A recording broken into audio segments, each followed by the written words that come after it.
Hello friends, मैं Pritam Kumar court reader Bihar civil court अपने channel पर आपका स्वागत करता हूं। आशा करता हूं कि आप सभी भी अच्छे होंगे। फ्रेंड्स, आपके लिए फिर से एक लीगल डिक्टेशन का वीडियो लाया हूं। कृपया इसको नोट डाउन करके प्रैक्टिस करेंगे।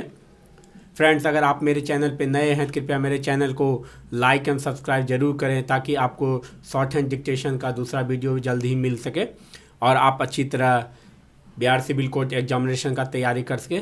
अब मैं डिक्टेशन को स्टार्ट करता हूँ। Be ready for dictation. Start.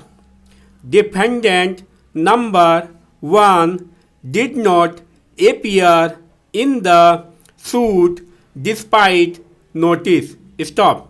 The two defendants respondents, however, appeared before the trial court and filed separate applications under Order 37 Rule 3 of the Code of Civil Procedure for permission to defend the suit.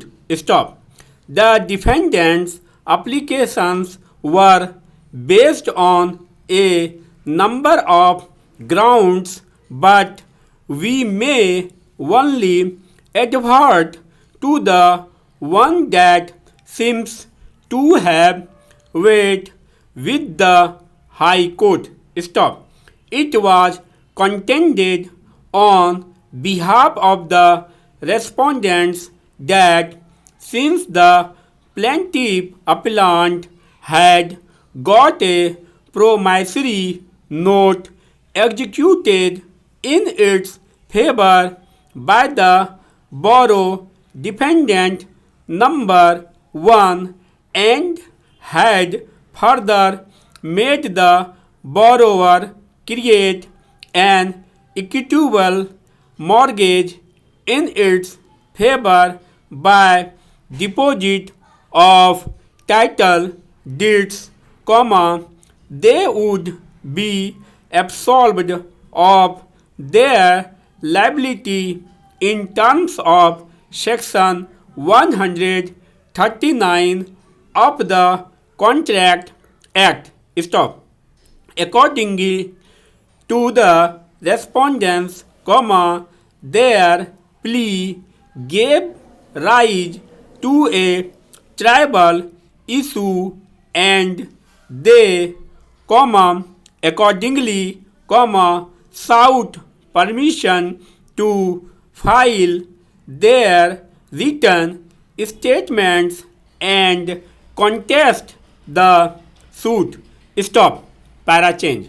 The trial court, by its judgment and order, examined all the pleas, including the one based on Section 139 of the Contract Act and found and held that none of the pleas raised by the defendants gave rise to any substantial defense against the claim of the plaintiff. Stop. Accordingly, it dismissed the petitions filed by the defendants respondents by order dated, and proceeded to decree the suit of the appellant plaintiff for a sum of rupees 4 lakh along with cost and expense and future interest at the rate 10% per annum on the decreal amount from the date of filing of the suit till the date of realization. Stop. In appeal, the Delhi High Court, as noted above, set aside the order and decree passed by the trial court and directed it to allow the defendants respondents to file their written statement and proceed to try the suit from that stage. Stop.